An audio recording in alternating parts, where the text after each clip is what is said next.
To me, it's sickening. It's almost to the point where it makes you cry sometimes. Why did you do it, Chief? How many of your students have been shot and killed? 63.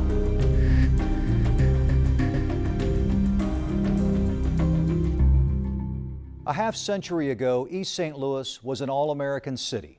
Today, it's one of the most depressed and violent cities in the country. Prosecutors call it America's war zone. I've spent nearly a decade there investigating the school district, police, and politicians. Tonight, News 4 investigates how corruption has crippled this beaten-down community, making it harder to do almost anything, including enforcing the law. Did you commit fraud, Larry? Negative, sir. They are supposed to enforce the law. Can I read the warrant to you? But repeatedly. Did you text criminals and warn them the police officers were coming to get them? Police in East St. Louis and the villages surrounding. Sir, can you talk about the allegations against you? Have been charged with committing serious crimes in the line of duty. Mr. Halter, why were you arrested today? I don't know.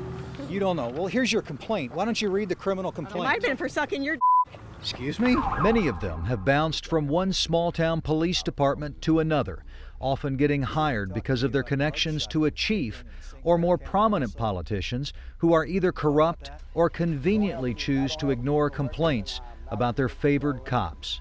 Either way, the process of law enforcement is corrupted. We're trying to keep the neighborhood safe. 4 years ago, then East St. Louis Police Chief Michael Baxton showed us how his officers were reducing crime in the city by cracking down on hotspots where they often found illegal drugs, piles of cash, and loaded guns. The key is what?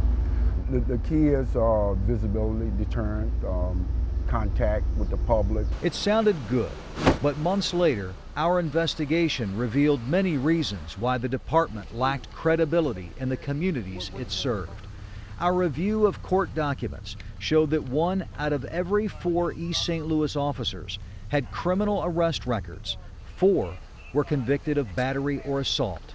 Even Chief Baxton had a mugshot. Chief, I'm asking you if you can explain why you are in this mugshot. I can't explain it. The state's attorney at the time, Bob Haida, told me that he had identified 15 current and former East St. Louis police officers who lacked the credibility needed to be an essential witness in criminal cases. In each case, he told East St. Louis officials in writing about the officers in question. Most of them were still on the police force, actively investigating criminal cases.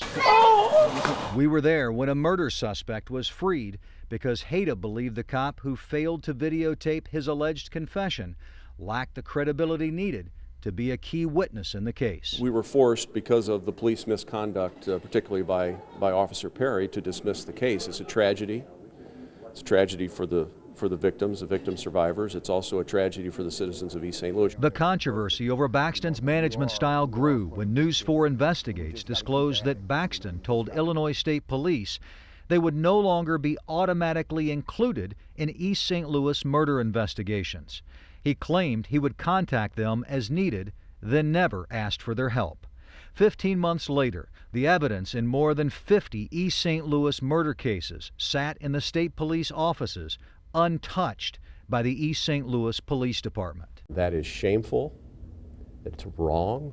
It needs to be addressed immediately. It's a disgrace. Annette Bowers, the mother of 25-year-old murder victim Larry Bowers, learned that the evidence in her son's case was still stored at state police offices in Collinsville and had apparently not been reviewed by East St. Louis cops for at least 15 months. You letting murderers walk around in your city and it's sitting in a vault?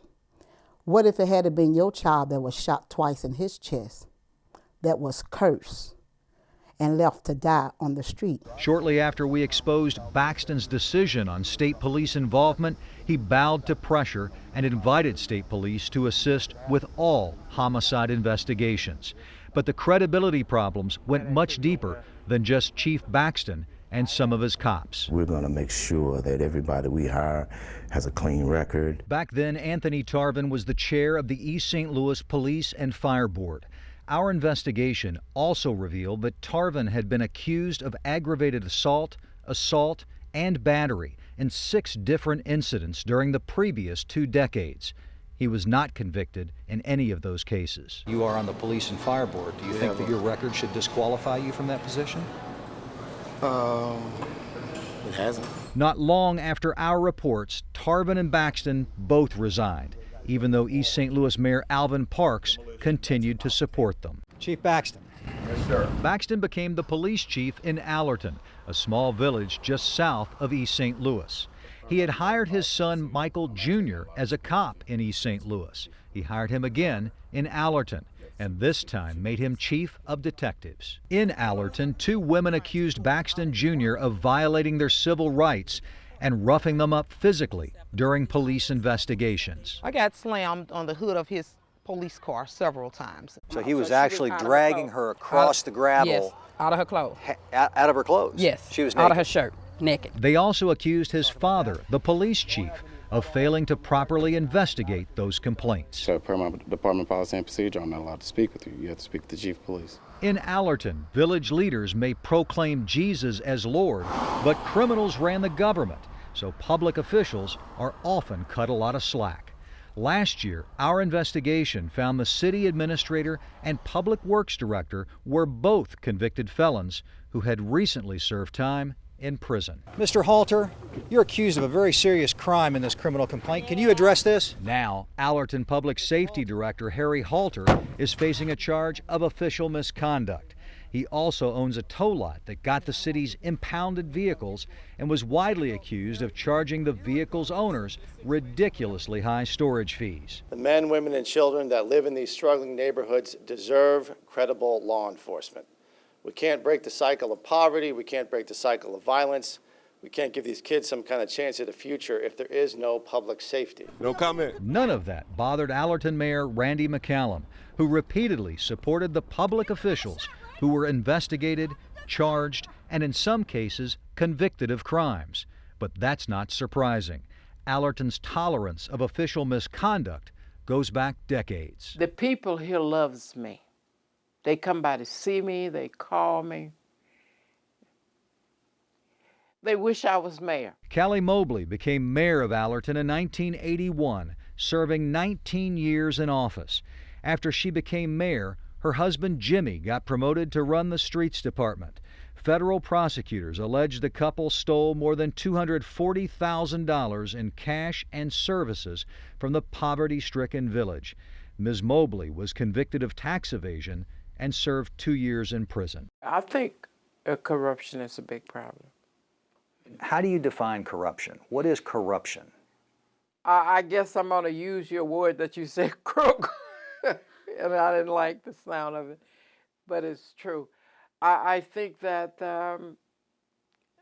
we as a people that goes into things like that, I think that we think that maybe we can get away with something. I never wanted to get away with anything.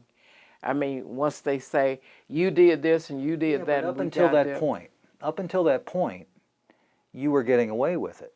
But I always felt bad. You felt bad while you were getting away with it. Yeah. But you kept doing it. I know.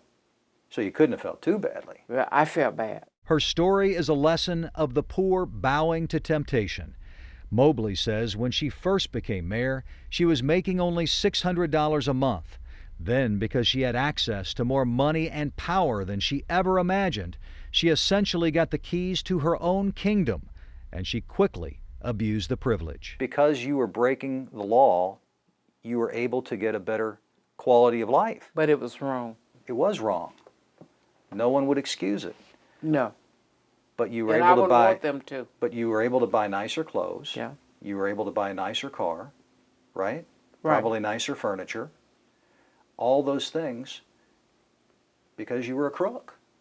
That's what you said. You got to change that name. But is that right? You get the dictionary, you go in and find another word for that. But yeah, you're right. But in fairness, you were a crook. Yeah. And it's hard to accept that. I don't like the terminology, but you were right. You're right. Others followed her example and also paid the price.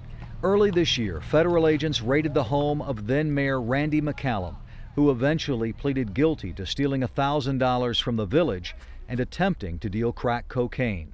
Just a few months after we confirmed Chief Baxton's 30-year-old felony convictions, he was caught in a federal sting operation after stealing what he thought was police evidence. A few months after what was then a still secret sting, East St. Louis rehired Baxton as police chief.